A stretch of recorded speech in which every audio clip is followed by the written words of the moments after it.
Fala galera, o vídeo de hoje foi uma sugestão de vocês aí, que é para fazer uma visita aos lugares assombrados de São Paulo. O nosso canal não é sobre misticismo, mas a gente pesquisou aí os lugares que dizem que são assombrados e pesquisou a história deles. Então a gente vai tentar focar no lado histórico das coisas, né? E contar também um pouco da lenda urbana, mas aí são informações que a gente pega na internet e não foram confirmadas. Mas o foco é entretenimento, né? Então vamos lá, estamos começando aqui num lugar bem propício, porque todo filme de terror, de assombração, ou acontece num lugar onde antigamente era um cemitério indígena, ou acontece num lugar onde houve um crime violento, ou onde houve muita tortura, tristeza. E em São Paulo a gente teve tudo disso. Aqui, ó, São Paulo foi construída numa antiga vila indígena, então com certeza muitas partes de São Paulo estão em cima de cemitérios indígenas. E além disso, tanto pelo passado da escravidão, quanto por ser uma cidade grande mesmo, quase 20 milhões de habitantes, ou mais até, não sei, houve muito crime violento, muita história macabra por aqui. E aqui nós estamos num lugar interessante, que é o Vale do Anhangabaú. Num outro vídeo que a gente filmou por aqui, até conversamos com um carinha que ele falou que Vale do Anhangabaú significava Vale da Morte. A gente até colocou na informação não confirmada, porque a gente ia estudar melhor a história disso para contar. A gente pesquisou, né, que significava Anhangabaú, achou várias versões, mas significa algo como um rio amaldiçoado, rio que vive um espírito amaldiçoado, algo assim. Que numa tradução livre poderia até dizer que é o Vale da Morte, que o carinha comentou. Porque diz que na época dos indígenas, esse rio aqui, ó, que vocês não conseguem ver porque ele foi todo concretado, ele era um rio maldito para os indígenas. Diz que os indígenas não tomavam água daqui, não gostavam de tomar banho aqui. A gente achou algumas histórias de que houve alguns massacres de indígenas por bandeirantes nessa região, mas não conseguimos confirmar. Mas eles achavam maldito mesmo porque acreditavam que havia um espírito mal por aqui. E hoje o centro de São Paulo se estende ao redor desse vale, então muita gente diz que aqui tem uma energia negativa. A gente não gosta de dar muita linha pra essa galera, porque tem muito charlatão que vive disso, né? Falando que o lugar é maldito e aí te cobra pra te purificar. Mas a lenda urbana surgiu daí também. E esse aqui é o viaduto barra ponte do chá. Alguns chamam de viaduto porque não tem rio, outros chamam de ponte porque embaixo desse concreto tem o rio. Dizem que muita gente já se suicidou se jogando daí de cima. Ó a maldição. Amor, para que eu tô com medo. Bom, agora vamos pro que é um dos edifícios mais bonitos de São Paulo, que é esse aqui, ó, o edifício Martinelli. Outra vez a gente passou na frente dele, não falou, porque a gente queria fazer um vídeo só dele, mas tá fechado o acesso.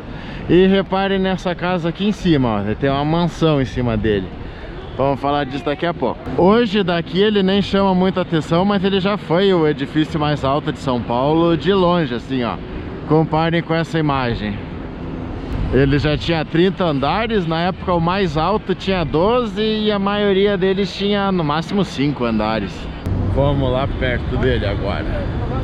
Esse prédio foi construído por Giuseppe Martinelli, que era um italiano que vivia no Brasil e quis construir um prédio imenso, quis deixar a marca dele em São Paulo. E assim, esse cara ele era tão rico que diz a lenda que quando fizeram o inventário dele, depois da morte dele, só papelada com todos os bens que ele tinha pesava mais de 30 quilos. E aí está. Hoje ele até passa despercebido de tanto prédio que tem em volta, mas se você repara, ele ainda é um dos prédios mais bonitos de São Paulo. Aliás, diz que o cimento para construção foi importado, se não me engano, da Finlândia e da Noruega, por causa da cor. E aqui ainda misturaram com sangue de boi, dizem, pra dar essa cor mesmo. Então isso aí é a cor de cimento. Inicialmente não era para ele ser tão alto, mas aí o cara, no meio da obra, decidiu aumentar para 30 andares. Nessa época a obra até foi embargada pela prefeitura, ele teve que apresentar um novo projeto para provar que o prédio não ia cair. E a galera em São Paulo tinha muito medo, disse que quem conseguia se mandava daqui de perto porque achava que o prédio ia cair mesmo. E aí, para provar que era seguro, o Martinelli construiu uma mansão, aquela que a gente mostrou, em cima do prédio, e morava lá com a família, para dizer, ó, eu moro aqui, então eu garanto. O prédio ficou pronto em 1929 e quase representou a falência do Giuseppe Martinelli, porque gastou bem mais do que era previsto e ainda teve a crise de 29 que fez ele perder muito dinheiro e ele acabou perdendo o prédio. Ele emprestou dinheiro da Itália, aí deu o prédio para pagar as dívidas. Então o prédio pertenceu um tempo ao governo italiano, mas logo foi tomado pelo governo brasileiro por causa da Segunda Guerra. Como a Itália era inimiga, eles tomaram todos os prédios do governo italiano no Brasil em nome do governo. E passou um tempo, diz que era um hotel, aí a maioria dos andares era um hotel, só que esse hotel acabou falindo e começaram a vender os quartos dos hotéis a preço barato. E daí caiu em decadência, e na década de 60 isso aqui era um cortiço, um dos maiores cortiços e mais tenso de São Paulo. Logo foi dominado por um traficante, e aí esse traficante tacava o horror aí dentro.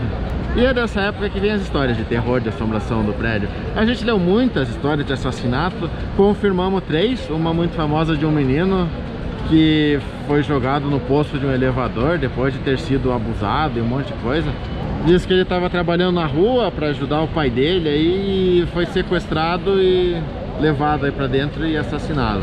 E teve outros 2 casos de 2 mulheres que pularam ou jogaram da janela, não se sabe, só acharam os corpos dela na rua com muitas marcas de lesões, né? Então não sabe se torturaram e jogaram ela pela janela ou se torturaram, ela escapou e pulou pela janela para fugir da tortura.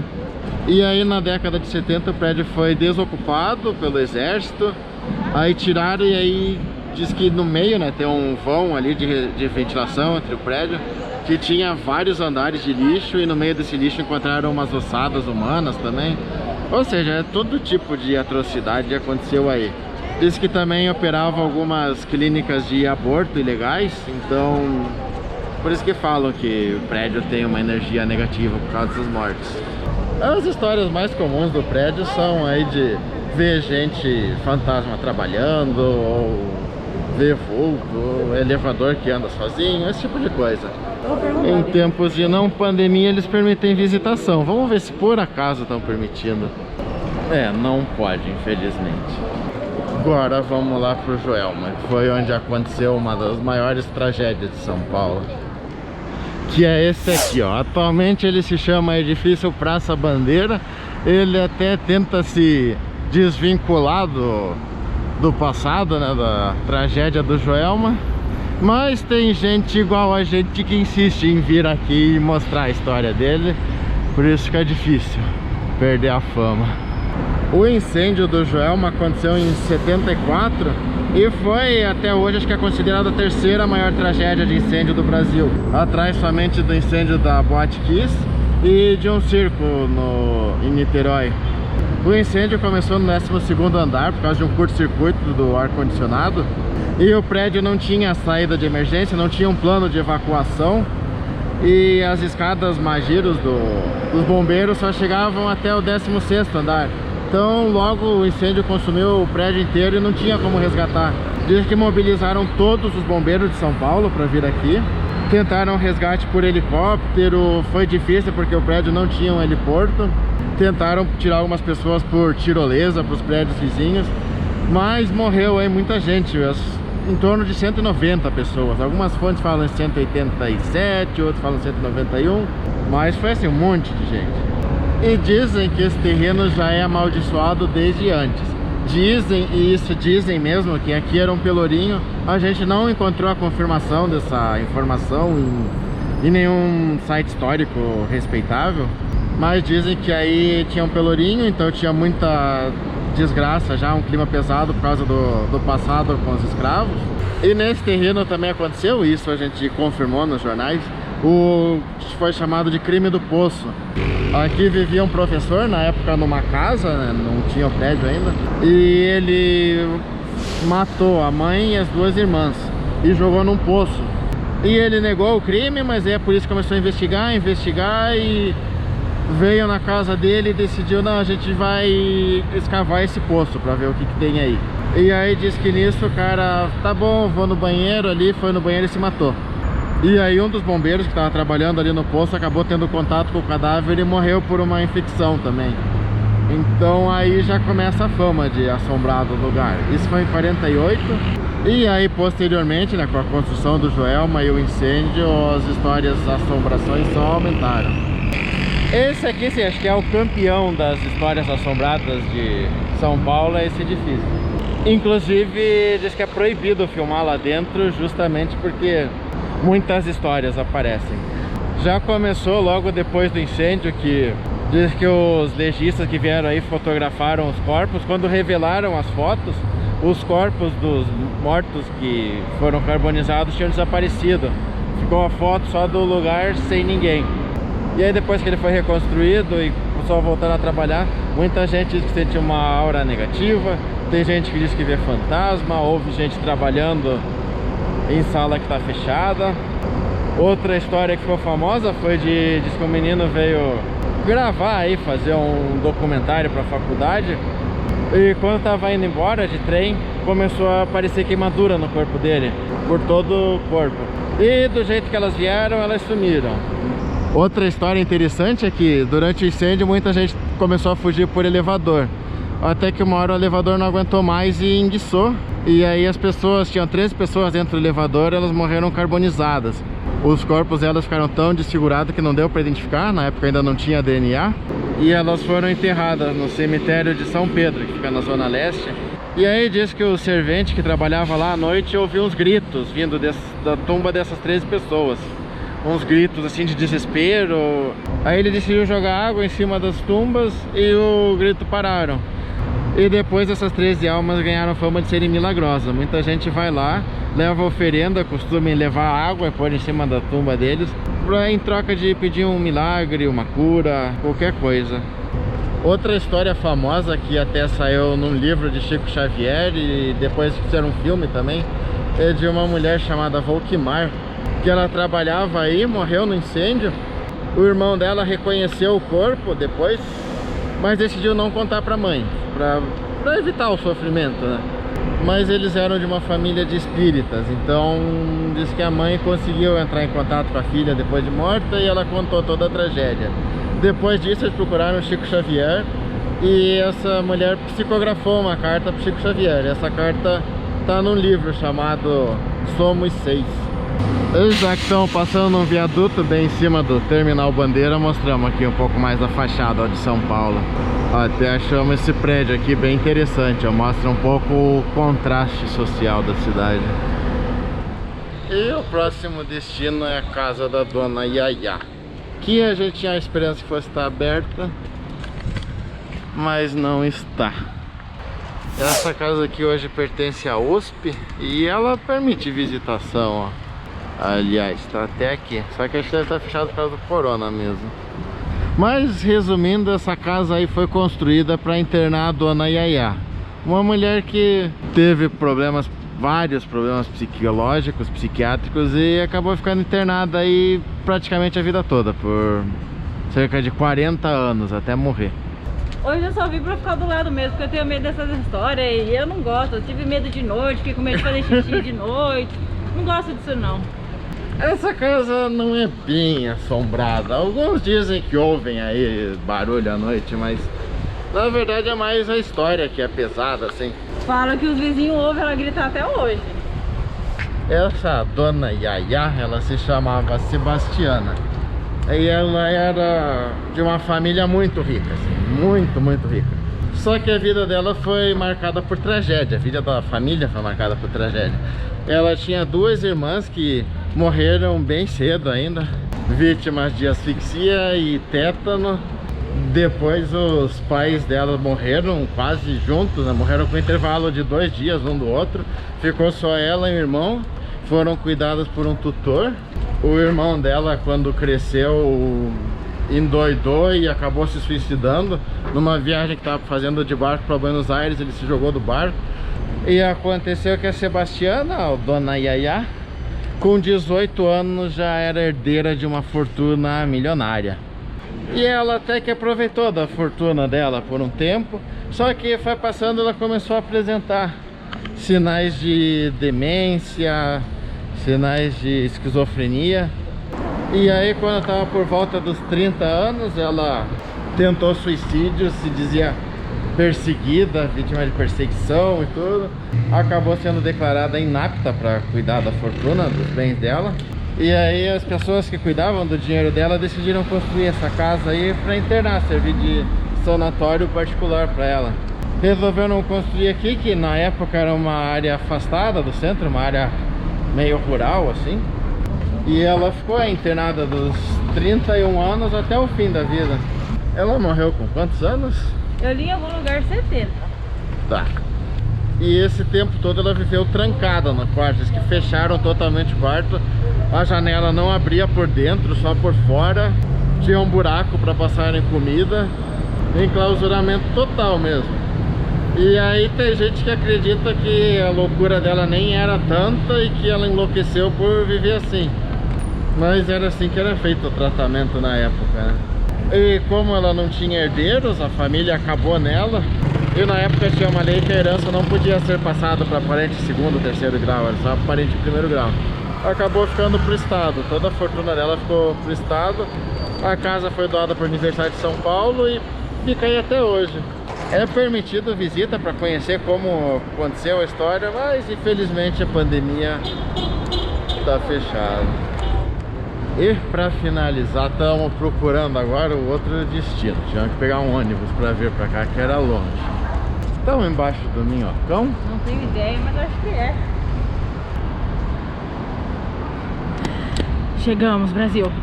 Chegamos no lugar que... Olha, tô arrepiando, Brasil, tô arrepiando. Bota a música aí, DJ, bota a música de terror que agora a gente chegou. Nossa, vem comigo. Ó, já pode mandar teu currículo pra televisão. Ok, chegamos no Castelinho da Rua APA. Esse castelinho aqui era uma casa de milionário, pra variar. Vamos contar mais uma história de família milionária. Tá bom não ser milionário, né, amor? Acho que ser milionário não é legal. É, não, os fantasmas são a sombra milionária. É. E eu acho que o que mais impressiona é como esses bairros de milionário de antigamente decaíram em poucas décadas, né? Ó aqui a região, gente, ó, só pra mostrar o que o Renan tá falando, né? Imagina que isso aqui só vivia rico. Devia ser uma coisa fenomenal. Voltei. Ó, aqui nesse castelinho vivia uma família, era um casal e 2 filhos, filhos adultos já de mais de 40 anos. Diz que um filho era um playboyzão e o outro era mais contido. E o pai da família morreu. Ficou só a mãe e os 2 filhos.